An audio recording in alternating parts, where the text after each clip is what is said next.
Russia and Ukraine have separately signed a deal on establishing a corridor for Ukrainian grain exports to leave Black Sea ports. The agreement was brokered earlier by Turkish and UN mediators in Istanbul, with the signing being seen as a critical step in averting a world food crisis. 3 ports in the Black Sea will be unblocked under the agreement. Ukraine will not demine its ports, but will provide ships with safe passage for the export of agricultural goods. The deal will also see Russia, Turkey and Ukraine operate a combined coordination centre should any incidents occur during those shipments. Cargo ships heading to Ukraine will undergo checks for weapons, and that's something the Russian Defence Minister has stressed is vital. It's important for us to inspect ships for the presence or absence of weapons and military equipment. The inspections will be carried out on ships entering and exiting the Black Sea.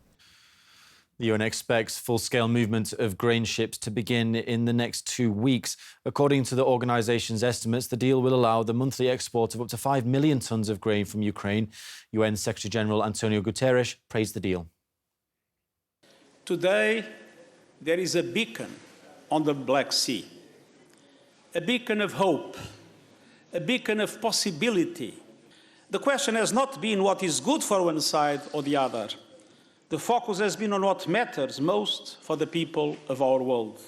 Well, between the two countries, Russia and Ukraine, they supply about 25%, a quarter of all the wheat that's consumed in the world. And so the difficulties we've had in the past 4 or 5 months, while the conflict in that part of the world has been raging, has created very severe difficulties for many net food importing countries. I think this move to sign this agreement, binding both parties to allowing the movement of these critical products, I think this is a good day. I understand that wheat prices globally have fallen, and this is a very welcome development. Well, in a separate memorandum signed on Friday, Moscow and the UN agreed to ensure that Russian agricultural products and fertilizers reach world markets without restriction. This comes as the West continues to blame Moscow for deliberately blocking Ukrainian ports and provoking a food crisis by using grain as a weapon. Now, that is something that Russia has repeatedly denied. The Russian foreign minister said the memorandum proves such allegations are groundless. It's gratifying that Washington and Brussels have stopped obstructing the achievement of today's agreements. The signing of the memorandum between Russia and the UN has once again underlined the absolutely artificial nature of the West's attempts to put the blame for problems with grain supplies to the world markets on Russia. Well, the grain deal comes as the West calls for even more sanctions against Moscow over the Ukraine crisis.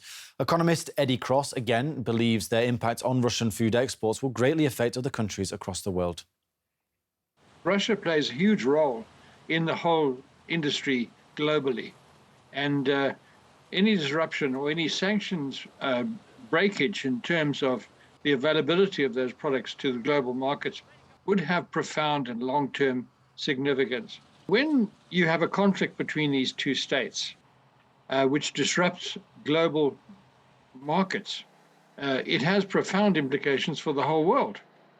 And I don't think that was fully appreciated at the beginning of this whole episode.